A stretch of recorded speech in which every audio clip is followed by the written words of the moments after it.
Well, welcome to Tech Tips, everyone. My name is Paul Landberg, and I'm a member of the training department here at Graco. With me today is Scott Svoboda. Scott is a technical information specialist in our contractor equipment division. Welcome, Scott. Good morning. So today's topic, Scott, we're going to talk about hydraulics, and specifically when my GH-style hydraulic motor will not run. So Scott, before we get into our hydraulics, and in this case our hydraulic motor will not run, what are some of the potential hazards that we should be aware of before starting? We always want to ensure proper ventilation with a gas engine, carbon monoxide, and fuel fumes. If we're using an electric motor on this, we want to be aware of electric shock. So unplug the unit.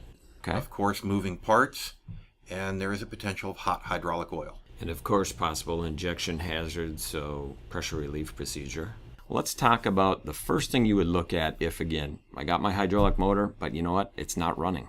What do I do? Before we start any test, our first step really should be check the oil level. Then? Our first test would be checking the hydraulic pressure. Okay, and how does that work? We would actually install a gauge next to the ball valve that feeds pressure to the hydraulic motor. Is there a particular name to this type of gauge, or what kind of a gauge is it? It would be a glycerin-filled gauge. Okay, glycerin-filled gauge. And again, let's walk through it real briefly.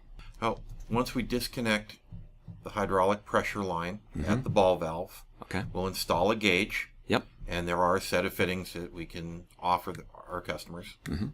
And we want to check our maximum hydraulic pressure. If that meets our specification, which you'll find in your owner's manuals, then we know that it's not a hydraulic pump issue, that our problem may be in the hydraulic motor. Okay. So Scott, we went through the first thing, we did the testing of the hydraulic pressure. What would we do next? Our next test would be checking the case drain on the hydraulic supply pump. And kind of what does that consist of? There is a port on the top of the supply pump that exits the supply pump with a 90-degree elbow and returns back to the hydraulic reservoir. Okay. We would disconnect that fitting and check the volume over 1 minute. If it is in excess of 1 quart per minute, there is excessive wear in the vane pump. Okay.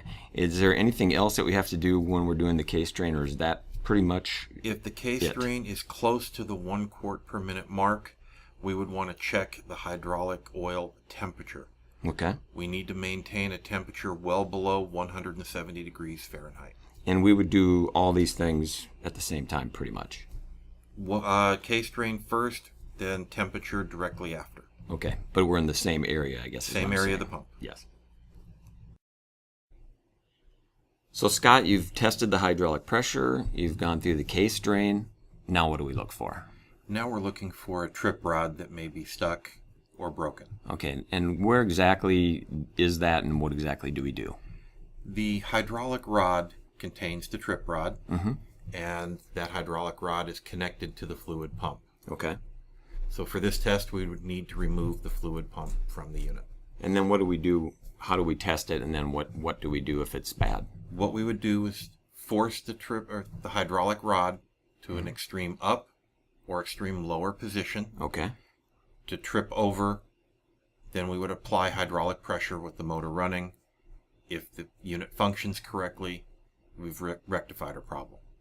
If not, then we're talking about replacement of the hydraulic cap and hydraulic piston. The hydraulic cap and piston, okay. And now, pretty much the three things that we went over, are those pretty much the main tests that you would have for somebody? Those are the main tests for fixing this problem. And typically, things will show up if there's something wrong within one of those? Yes. Okay. Well, Scott, thank you for your time today on Tech Tips. Thank you, Paul. For more information, please refer to the following.